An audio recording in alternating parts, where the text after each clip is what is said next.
Si tu veux parier sur l'Euro 2024, ça se passe sur TheBet avec mon code BR10. Ton premier pari est doublé en free bet, qu'il soit gagnant ou perdant. Le lien est dans la description. L'Euro 2024 en Allemagne s'annonce palpitant. Les compétitions internationales sont toujours le moment de révélation de jeunes joueurs. Dans l'histoire récente, on peut citer Jordi Alba en 2012, Renato Sanchez en 2016 ou encore Pedri en 2021. Alors quelles seront les pépites inconnues du grand public qui vont pouvoir briller aux yeux de tous lors de cet Euro? Voici ma liste des 11 cracks qui vont exploser durant cet Euro 2024. Bon visionnage.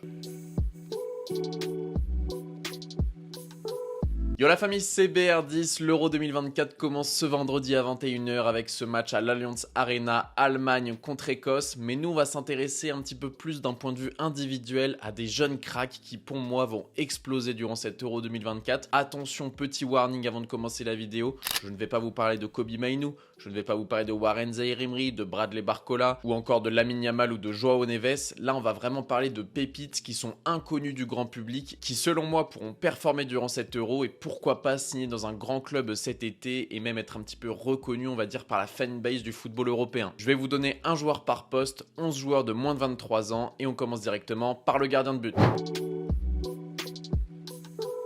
On débute donc avec le gardien des Pays-Bas. Pour mes aficionados de la Première Ligue, ça va forcément vous parler. Bart Verbruggen, le gardien de Brighton, le gardien de 21 ans donc des Pays-Bas, gardien titulaire depuis quelques mois. C'est vraiment un joueur que j'apprécie énormément du côté de la Première Ligue. Brighton depuis la saison dernière, depuis on va dire que deux Zerbi un petit peu explosé, c'est une équipe que j'ai beaucoup suivie en Première Ligue. Et ce gardien m'avait déjà tapé dans l'œil plusieurs fois. Et là, lors de ma préparation un petit peu de l'Euro, j'ai regardé pas mal de matchs amicaux, notamment ceux des Pays-Bas. Et j'ai encore plus kiffé Bart Verbruggen parce qu'il a une vraie qualité qui est assez exceptionnelle, c'est sa qualité au pied. Alors certes, un gardien de but, le but c'est forcément d'arrêter les tirs, mais moi j'aime beaucoup, je l'avoue, les gardiens de but qui sont très bons au pied. Je vais vous donner quelques statistiques. Alors déjà sur les deux derniers matchs, il y a 2 clean sheets, ça c'est très très fort. 2 victoires 4-0, notamment face au Canada qui a fait 0-0 face à la France. D'ailleurs les Pays-Bas qui sont dans le groupe de la France, donc il faudra faire attention à eux. Il faudra faire notamment attention à leur gardien de but. Mais revenons-en un petit peu à son jeu au pied. Il a réussi 62 de ses 64 passes lors de ces deux derniers matchs, avec notamment 18 passes longues et donc 16 de réussite sur 18. Il a une qualité de pied. Alors ça m'a forcément fait penser à un autre gardien qui est donc Ederson, le gardien de Manchester City. Donc j'ai fait une petite comparaison statistique. Forcément Ederson c'est un gardien qui est un monstre, hein. Je l'ai comparé à lui, on va dire que c'est une sorte de modèle pour lui. Donc Ederson est en bleu, Bart Verbruggen est donc en vert. Donc vous voyez quand même qu'en termes d'arrêt, en termes de qualité sur la ligne, donc c'est la statistique tout en haut, la stat qui s'appelle save. Donc Verbruggen est noté 81 sur 100 alors que Ederson est seulement noté 64 sur 100. Faut aussi faire attention parce que Ederson, vu qu'il est dans une équipe très dominante avec Manchester City, il a aussi moins d'arrêts à faire que Verbruggen. Donc forcément c'est deux profils de gardiens un petit peu différents, même s'ils se rapprochent par la qualité au pied. En bas à gauche vous avez la qualité donc de jeu au pied, 82 sur 100 pour Verbruggen, 88 sur 100 pour Ederson qui est selon moi le meilleur gardien au pied des 5 grands championnats. C'est franchement très intéressant, j'espère que vous l'aurez peut-être découvert grâce à moi et que vous allez suivre les matchs des Pays-Bas, notamment face à la France et face aux autres équipes comme l'Autriche, et que vous allez vous dire ok, ce gardien est vraiment très bon, BR10 n'avait pas menti. Et si vous vous dites ça la famille, revenez sur cette vidéo et mettez un pouce bleu et abonnez-vous si c'est pas encore fait. Voilà, je passe ma petite pub en même temps. Et puis dans tous les cas, si vous passez un bon moment devant cette vidéo, le petit pouce bleu ça récompense vraiment le travail, l'abonnement aussi, on est en route vers les 30 000 abonnés, je vous en remercie énormément. Allez, on continue avec le latéral droit. Là, je vais pas vous mentir, c'est le seul poste où j'ai mis un joueur qui joue pas vraiment sur sa bonne position, puisque j'ai mis un latéral gauche, Milos Kerkez, le défenseur latéral gauche de Bournemouth et de la Hongrie. Alors, je suis désolé, j'ai pas trouvé de latéral droit qui me hypait un petit peu pour cet Euro dans les moins de 22 ans. Alors, il y en a pas mal que j'aime bien, comme Trippier, Alexander-Arnold, etc. Et on va en reparler peut-être après, mais c'est des joueurs qui sont un petit peu plus âgés. Milos Kerkez, donc c'est un jeune joueur de 20 ans qui n'est pas vraiment très connu par le grand public. Pourtant, lui et son équipe à Bournemouth ont fait une bonne saison. Moi, c'est un joueur que j'ai bien apprécié en Première Ligue cette année. Bournemouth qui a fini 12e. Moi, ça m'a plutôt surpris parce que je les avais annoncés, je crois, 17e ou alors 18e, je sais plus. Et j'ai bien aimé cette équipe de Bournemouth, je vous avoue. Et le petit Milos Kerkez m'a tapé dans l'œil plusieurs fois. Alors, je me suis renseigné un petit peu sur la Hongrie. J'ai regardé un match en replay. Et il est aussi bon en sélection, voire même encore meilleur en sélection qu'en championnat avec Bournemouth. Alors c'est un joueur qui a un parcours professionnel assez atypique, le latéral gauche. Il a été formé donc aux Pays-Bas en seconde division. Après, il a signé à l'AC Milan avec la Primavera, mais il n'a jamais réussi à atteindre, on va dire, l'équipe première. Ce qui a fait qu'au bout d'un an, il est reparti aux Pays-Bas à l'AZ Alkmaar et donc il a commencé avec les jeunes. Il a fait 9 matchs avec les jeunes et après, il a très vite enchaîné avec les seniors. Et donc depuis 2023, il a été transféré à Bournemouth et c'est un super latéral gauche de Première Ligue. Et pour ceux qui suivent, là peut-être qu'ils attendent que je le dise, il est pisté par Manchester United. Donc ça va être un petit peu le moyen pour lui de prouver qu'il a les épaules pour le très haut niveau, même s'il le prouve déjà en Première Ligue. Là, ça va être différent. Forcément, un euro, c'est une pression différente. Tu as toute la pression d'un pays sur toi. Donc là, il va devoir prouver au recruteur de Manchester United qu'il doit signer après cet euro. Parce qu'apparemment, il ne veut pas prendre sa décision avant la fin de cet euro. Donc voilà, il a beaucoup de choses à prouver en Allemagne durant cet euro 2024. Lui qui d'ailleurs avait connu sa première sélection en 2022 face à l'Allemagne et la Hongrie avait gagné. Avec notamment un excellent Szoboszlai. Donc voilà, il y a beaucoup de choses à prouver pour lui. C'est pour ça que je vous dis qu'il va tout exploser durant cet euro. Le premier défenseur central que je considère inconnu, qui va tout exploser durant cet euro selon moi, donc c'est Zeno Debas, le défenseur central belge formé à Anderlecht, qui joue encore à Anderlecht. Alors certes, il n'est pas forcément titulaire indiscutable avec la Belgique, mais c'est un vrai talent belge, un vrai talent fait maison, on va dire, qui a connu la Coupe du Monde 2022 avec la Belgique, malheureusement qui n'avait pas joué une seule minute, mais entre-temps il a pris du galon, c'est vraiment le meilleur défenseur central du championnat belge selon moi. C'est un joueur qui est vraiment suivi par la fédération, qui est suivi par tous les coachs de la Belgique. Il a été en équipe de moins de 15 ans, de moins de 16 ans, de moins de 17 ans, de moins de 19 ans. Il a joué avec les espoirs et donc là il a déjà 8 sélections avec l'équipe belge. Et c'est un joueur moi que j'apprécie beaucoup et que je scoute pas mal du côté d'Anderlecht parce que voilà, je voulais le placer dans un de mes mercatos parfaits. C'est un joueur qui est estimé notamment à 18 millions d'euros, qui est sur le départ avec Anderlecht. Au moment où je tourne la vidéo, on ne sait pas encore où il va signer. Il lui reste plus qu'un an de contrat. Donc voilà, hâte de voir où va signer Zeno Debas. Et c'est un joueur, comme vous le voyez quand on regarde ses statistiques détaillées, qui a des très belles statistiques en termes de passes. Et moi, vous le savez, si vous me suivez un petit peu, je suis fan des défenseurs centraux qui ont une très bonne qualité de pied, à la manière d'un Thiago Silva par exemple. Ces défenseurs centraux qui sont capables d'avoir cette relance incroyable. Et même en termes de dribble, il fait 0,44 dribbles par match. Donc une fois tous les 2 matchs, il va t'éliminer un attaquant. Voilà, moi j'ai un petit fait pour ce défenseur central. Je pense qu'il va avoir du temps de jeu avec la Belgique, même s'il n'est pas titulaire indiscutable. Il est en concurrence notamment avec Axel Witsel. Là, vous pouvez voir, donc sur une composition, il était aux côtés de Faes. Et sur la deuxième composition, c'était Witsel qui était à sa place. Et donc lui, il rentrait en seconde mi-temps à la place de Onana. Après son entrée, donc la Belgique était passée sur une défense à 3. Donc est-ce que la Belgique va rester dans son 4-2-3 un petit peu légendaire? Je pense que oui. Alors est-ce qu'il aura du temps de jeu? Je pense que oui aussi. Il faudra qu'il gagne sa place. Mais s'il arrive à avoir du temps de jeu, vous allez voir que c'est un excellent défenseur qui a une qualité de passe qui est folle et une qualité de dribble au-dessus de la moyenne. Donc je suis sûr que Dino Debas peut vous plaire et va tout exploser cet été. Deuxième défenseur central qui va tout exploser durant cet euro, là c'est peut-être le joueur le plus connu de mon effectif, c'est Antonio Silva, qui certes a connu une saison pas forcément facile, on va dire, avec le Benfica. Saison un petit peu décevante, à part contre le Sporting, notamment en Coupe du Portugal, où il a fait un excellent match, je m'en rappelle. Mais sinon, c'est une saison assez fébrile. Mais on va dire qu'en sélection, il a une carte à jouer parce qu'il est en concurrence avec Pepe, mais en cas de défense à 3 du Portugal, d'ailleurs le Portugal qui a un effectif de folie, il pourrait faire une défense, donc, et ça a d'ailleurs déjà été fait par Roberto Martinez, Silva, Ruben Dias, Pepe. Par contre, en cas de défense à 2, donc défense à 4, eh ben, c'est Silva ou Pepe avec Ruben Dias dans l'axe. Donc forcément, il y a une grosse concurrence. Pepe, c'est un cadre, c'est même une légende, c'est peut-être la plus grande légende, on va dire, en défense de l'histoire du Portugal. Forcément, pour Antonio Silva, c'est pas facile. Mais moi, c'est un joueur que j'aime beaucoup, même s'il a fait une saison un petit peu décevante. C'est un joueur qui a un gros potentiel, qui est pisté par de nombreux grands clubs. Je le préfère, moi, largement à Inacio. On compare souvent les deux, Inacio du Sporting et Antonio Silva, donc de Benfica. Moi, je vous le dis, je préfère largement Antonio Silva. Inacio, je le trouve vraiment pas au niveau d'un grand club. Je sais pas qui va le signer cet été s'il part du Sporting, mais je pense qu'il lui faut encore quelques saisons au Portugal. Enfin bref, on s'éloigne du sujet. Antonio Silva, en plus de sa qualité technique, ce que j'apprécie chez lui, c'est aussi le fait que ça soit devenu un défenseur très rugueux. Ça s'explique notamment par le fait qu'il ait pris plus de 8 kilos de masse musculaire avec son nouveau coach par exemple de Rafael Leao, de CR7 et de plein d'autres Portugais qui sont un petit peu baraques, on va dire. Ça marche plutôt bien. Et quand on regarde ses statistiques un petit peu détaillées, vous voyez que c'est très intéressant en termes de passe. Comme je l'ai dit, il a une qualité de passe très très très bonne. Et c'est un peu ce que j'aime chez les défenseurs centraux, comme je vous l'ai dit. Le petit point faible, c'est les duels aériens, mais ça peut se travailler. On l'a vu notamment chez William Saliba, où c'était un de ses gros points faibles, Là, ça commence à être de mieux en mieux. Donc voilà, j'ai confiance en Antonio Silva pour améliorer cet aspect-là de son jeu et je pense qu'il peut vraiment exploser durant cet été 2024. Concernant le latéral gauche, j'ai choisi Riccardo Calafiori, le défenseur central ou défenseur latéral gauche de Bologne. Il a un petit peu cette double casquette puisqu'il est défenseur central. Il peut aussi être défenseur latéral gauche. Il l'a fait avec l'Italie dernièrement. Et apparemment, c'est un joueur qui va signer du côté de la Juventus cet été. On lui souhaite de rejoindre la vieille dame, un des clubs les plus historiques, on va dire, d'Italie, avec l'AC Milan et l'Inter Milan. D'ailleurs, pour l'anecdote, il y a son club formateur, le FC Bâle, qui espère de tout cœur qu'il parte pour une grosse somme parce qu'ils avaient négocié 40% à la revente. Autant vous dire que s'ils le vendent 20 ou 30 millions, ils vont prendre un gros pactole, le FC Bâle, le club suisse. Et ça pourra leur faire très plaisir de voir l'ancien poulain qui a maintenant 22 ans, qui part dans un grand club et en plus ils reçoivent un gros chèque. Ça serait gagnant-gagnant. En termes de statistiques individuelles, vous voyez que c'est très impressionnant. Alors certes, là, les statistiques sont comparées aux défenseurs centraux, mais comme je vous l'ai dit, il est capable de jouer latéral gauche aussi, donc forcément, ça biaise un petit peu les statistiques offensives. Mais en termes de qualité de passe, vous voyez que c'est très bon. C'est un défenseur qui est capable de faire énormément de passes décisives et d'interceptions. Enfin, moi, j'aime beaucoup ce défenseur. Je le préfère plus en tant que défenseur central que latéral, mais dans une défense à 3 où il a cette double casquette, j'adore. Quand on regarde un petit peu les compositions d'équipe du côté de Thiago Motta, vous voyez qu'il est défenseur central, donc côté gauche. À côté de lui, il y a Christensen que j'ai hésité aussi à mettre dans ce 11, qui est très bon. Je vous conseille de suivre Victor Christensen, très bon joueur également. Et donc avec l'Italie, lors de ses matchs amicaux, vous voyez que Calafiori a joué dans une défense à 3 aux côtés de Darmian et Buongiorno, donc ça fait vraiment une très belle défense. Mais il y a aussi eu un autre match où il est rentré latéral gauche à la place de Federico Di Marco.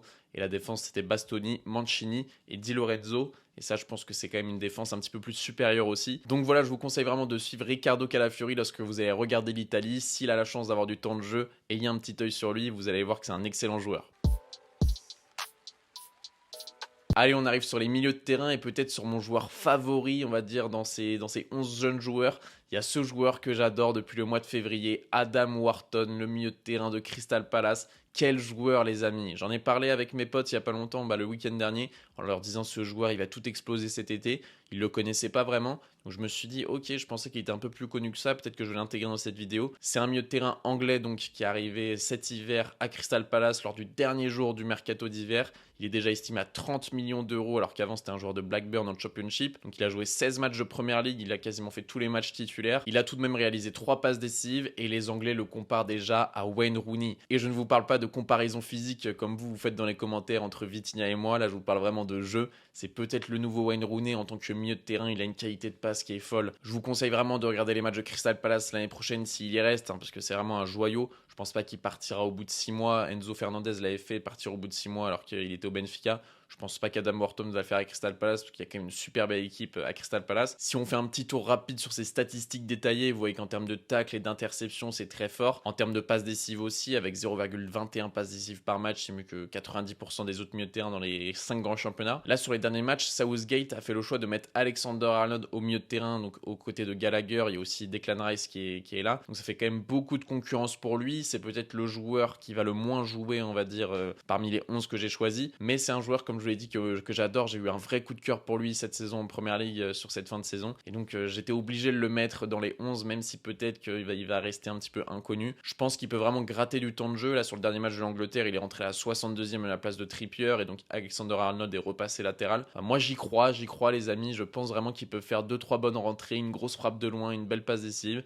Puis voilà, j'espère que je vous aurai convaincu à suivre d'un petit peu plus près Adam Wharton, qui est un excellent joueur. Deuxième milieu de terrain qui va se révéler lors de cet Euro 2024, c'est Soudakov, le milieu de terrain ukrainien. Voilà, c'est un milieu de terrain offensif que j'aime beaucoup, que je n'ai jamais vu jouer, on va dire, dans un match complet avec le Shakhtar. Mais par contre, j'ai regardé énormément de vidéos de lui. Alors peut-être que je me fais avoir un petit peu comme Mudryk à l'époque. Je me rappelle que Mudryk, j'avais vu seulement 2 ou 3 matchs de Ligue des Champions en phase de poule de lui.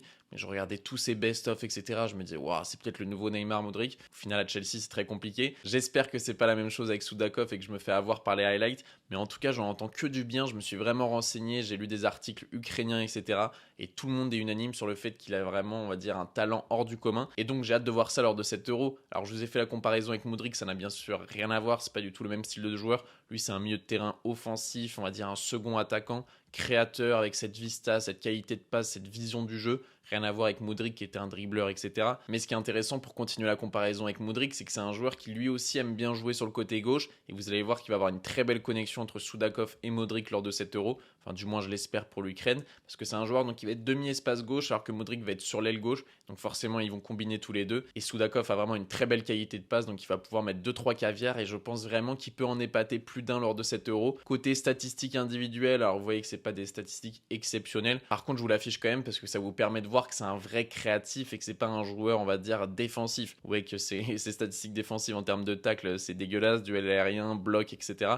Mais en termes de création, c'est pas mal du tout. Progressive passes, il fait 6 progressive passes quasiment par match. Progressive carries, il fait donc 2 portées de balles qui éliminent des lignes par match. Il a une excellente qualité de dribble aussi. Donc forcément, il met des buts aussi. Donc forcément, c'est un joueur qui va être intéressant à suivre. Je vous dis pas que c'est le nouveau Kevin De Bruyne, mais selon tous les spécialistes du football ukrainien, c'est un vrai bon joueur ce Soudakov. Donc j'ai hâte de le voir avec l'Ukraine. Dernier milieu de terrain qui va tout exploser durant cet Euro 2024. C'est presque un ailier. C'est un joueur de demi-espace et c'est un joueur qu'on connaît tous. Monsieur Arda Güler, le joueur du Real Madrid, j'étais obligé de le mettre dans cette liste, tout simplement parce qu'on l'a pas assez vu cette saison au Real Madrid et qu'il commence à avoir des détracteurs qui disent oui, c'est pas forcément un bon joueur, on l'a surcoté. Par contre, sa fin de saison, normalement, elle vous fait mentir. Il a été excellent face à la Real Sociedad. Il a été très bon face à Grenade. Il a été exceptionnel face à Alaves. Moi, personnellement, c'est un joueur sur la fin de saison, je me suis dit, ok, Arda Güler, c'est du solide. Il a un pied gauche qui est magique. Ancelotti a l'air de l'adorer, même s'il est sévère avec lui, qui dit qu'il est un petit peu trop timide pour l'instant, qu'il est un peu trop jeune, etc.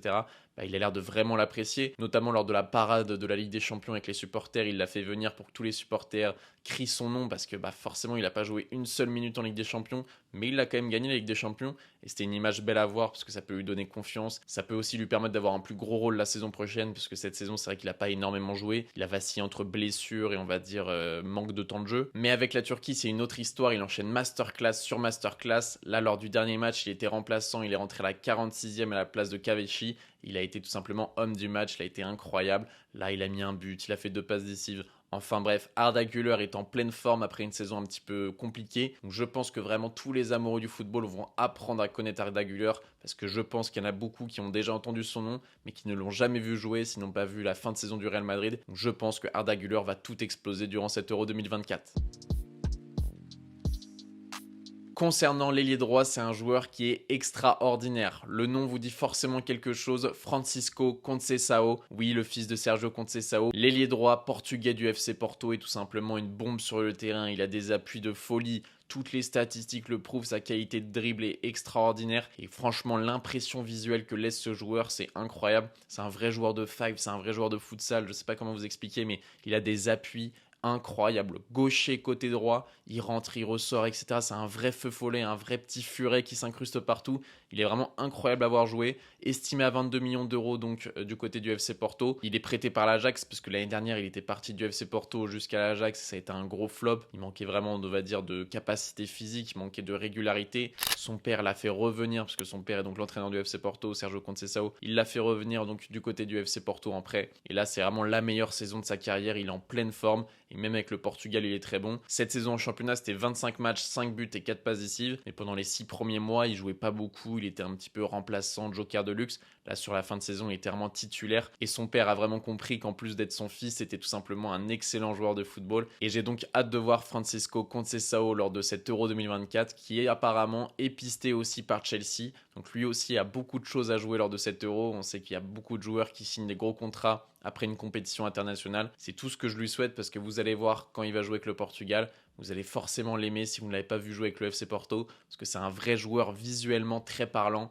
Très passement de jambes, très coup de rein, très crochet. C'est tout simplement le genre de joueur qu'on apprécie tous. Concernant l'ailier gauche, on retourne du côté de la Turquie parce que je vais vous parler de Kenan Yildiz, le jeune joueur de la Juventus Turin qui a seulement 19 ans et qui est un joueur que j'apprécie énormément, qui m'a laissé une très bonne impression avec la Juventus cette saison. Et en plus de tout exploser lors de cet Euro, il peut aussi battre quasiment un record puisqu'il peut intégrer le top 3 des plus jeunes joueurs à avoir disputé un Euro avec la Turquie. Le premier, c'est Emre Mor, 18 ans et 10 mois. Le second actuellement, c'est Arda Turan, 19 ans et 10 mois. et donc Yildiz pourra lui passer devant. C'est vraiment un excellent joueur qui est en avance par rapport à son âge, on va dire. Cet ailier gauche, il peut aussi jouer numéro 9, un petit peu second attaquant. Il a un petit peu le style, on va dire, à la Nani, à la CR7 lors de ses débuts de carrière. C'est un droitier côté gauche qui apporte énormément de percussions, de différence, de centre à ras de terre, de centre devant le but et qui fait énormément de différence par le dribble parce qu'il a une qualité de dribble tout simplement exceptionnelle. Un vrai ailier comme on les aime. Là, si dans la vraie vie, tu avais vraiment cette composition avec à droite Conceição et à gauche Kenan Yildiz,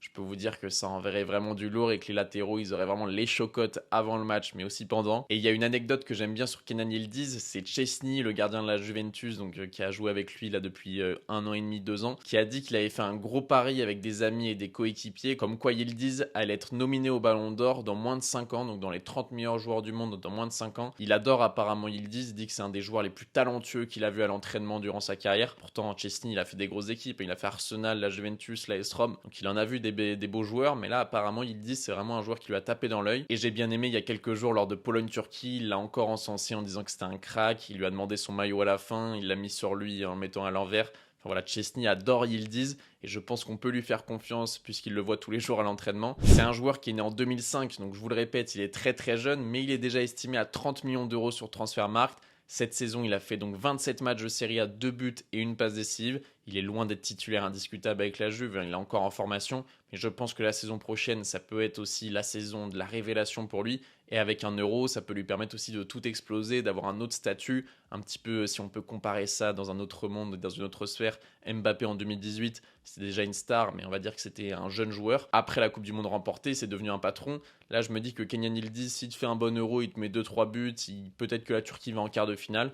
Bah, ça le ferait changer peut-être de statut du côté de la Juventus Turin. Et allez, on arrive sur le dernier joueur de ce 11 des jeunes joueurs qui vont tout exploser à l'Euro selon moi. Je vous cache pas que pour ce buteur, c'est pas le joueur dans lequel j'ai le plus confiance, mais pour une simple et bonne raison, c'est que j'ai peur qu'il n'ait pas le temps de jeu suffisant. Ce joueur, c'est donc Maximilian Bayer, qui est un buteur allemand que j'aime beaucoup, qui cette saison était en prêt du côté de Hoffenheim, prêté par Hanovre, qui a fait une très belle saison, 33 matchs, 16 buts et 3 passes décisives en Bundesliga. Faut toujours rappeler qu'en Bundesliga, c'est quand même un jeu plus ouvert. Forcément, tu as plus tendance à avoir des belles statistiques que dans un autre championnat. Mais même dans le jeu, il m'a bien plu. Mais par contre, avec l'Allemagne, Nagelsmann le fait très peu jouer parce que son numéro 9, pour l'instant en tout cas, parce que même si ça se passe pas très bien, pour l'instant c'est le cas, c'est Kai Havertz en faux neuf. Le second, c'est Niklas Füllkrug qui a fait une excellente saison avec Dortmund, finaliste de Ligue des Champions, qui a fait énormément de mal au Paris Saint-Germain en demi-finale malheureusement. Et donc le troisième attaquant, c'est Maximilian Bayer. Mais pour moi, il a une vraie carte à jouer en tant que joker de luxe, on va dire, avec la sélection allemande.